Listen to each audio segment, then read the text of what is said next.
Warning: for each form, I will be showing my recommended upgrade setup for battle mode. Remember that you cannot reallocate stats, so if you follow these recommendations, make sure that it's for the form you want to use over all others, as there is no taking it back. Piccolo, son of King Piccolo and the other half of the longtime Earth's Guardian, Kami. Harboring a grudge towards Goku, he had been training, going as far as to develop a move specifically to defeat him. All of Piccolo's starting stats are average, except one. By default, his ki competes with tier 2 characters, making him a great choice for Frieza. Piccolo is very well rounded and capable of using beams and melee well. His dedicated melee card is actually better than his Masenko, so a single upgrade to strength will allow Piccolo to be a mixed fighter, attacking with whatever offensive choice is better based on the opponent's position. Kami. Combined with Kami, Piccolo has gained power equivalent to a Super Saiyan.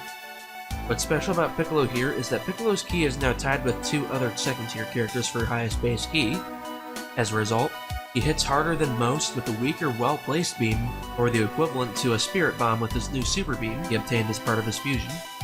His HP gives you a situation where Resurrection is more viable than before, due to its healing formula being based on your max HP. If you want to utilize healing, make sure to upgrade Life with Piccolo. Evo. This form does not make any sense whatsoever. Somehow turns into King Piccolo, the old Namek, his father, while somehow having the highest offensive base stats out of any character in the game. He is no different from his Kami counterpart function-wise, but now, he is in tier 3, stats high enough to put upgrades primarily in HP. Ultimately, you can either specialize Piccolo, or turn him into a mixed fighter. If you want to make him a specialized beam or melee fighter, make sure to take advantage of Resurrection, as it's a healing card that can be placed in the limits. General moves: Masenko, Sonic Kick, Bakanko Sapo, Resurrection. Masenko is Piccolo's most reliable beam.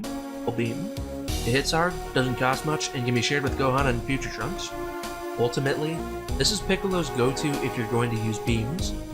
Piccolo already naturally has very high ki, and combining that with a cheap card is going to drain the enemy.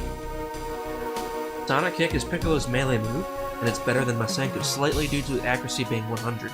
Regardless of specialization, Piccolo should at least have this in his deck if not in his limits. How useful this card will be depends entirely on how you choose to build your Piccolo. As it stands, I highly recommend giving this to at least his first form. Bakanko Sapo is a powerful move, but it's got one glaring weakness. Its accuracy is 75. That's low enough that the enemy can block it by pure chance, especially if they're faster than you.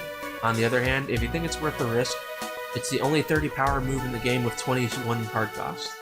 That alone might be able to win you a fight in the paint. Resurrection is a support healing move. Its formula is basically 1/4 of your HP in offense, and 1/8 of your HP in defense. This card is only really worth it if you have a lot of HP, in which case it works well in your limits. Extra move: Flash Light Bomb. 35 power, 100 accuracy, 25 CC beam. Only Piccolo's stronger forms can use this. It's basically the equivalent to Goku's Spirit Bomb, except it's more reliable. Don't hesitate to use this as your first power move against the AI. Alright, I wanted to wait before brushing up on this subject, but now that the bio is over, unlocking Piccolo. Unlocking Piccolo is both simple and confusing. First things first, there are 3 triggers for unlocking Piccolo, a trait that's only shared with Vegeta. The stories that he can be unlocked in is in Story 9, Story 11, or Story 14. Unlock him in Story 9, you have to actually answer all 5 questions correctly at the beginning of the game in Story 1. If you get even one of them wrong, you will not unlock him at Story 9. So let's move on to the next time you unlock him. Story 11. To unlock him in Story 11, you need to play hide and seek with Piccolo. Once you're done playing hide and seek, Piccolo will give you either Masenko or Dunk Shot depending on which deck you chose, and he will be unlocked. Now the third way to unlock him, if you haven't done either of that stuff, you unlock him automatically once you reach Story 14, as you're required to use him in order to pass the story. In all 3 of those situations, you get the same 2 cards: 5 Stage Attack and Special Beam Cannon. In order to get Kami Piccolo, there are two ways. First things first, unlock him in Story 9 by answering all 5 questions in the tutorial correctly. This will make the next step a lot more significant. In Story 11, play hide and seek with him. By doing both of those things, you will have him in Story 14, and all you have to do at this point is just win the fight. Okay, now here's where things can be a little bit on the awkward side. Now, if you didn't get Piccolo in Story 9, but you played hide and seek with him, what you're going to need to do at Story 14 is lose the fight. Piccolo is just like Majin Vegeta in a sense. If you don't have him, and you need to go into round 2 just to get him, you have to lose that fight, and then win. It's really stupid, and it's the only time where you have to do this. As a result of that, I just advise unlocking him in Story 9 and bypassing all this trouble. You'll get a free 5-stage attack out of it early, and you won't have to worry about any unlocking issues later. That's about all I have for you on Piccolo.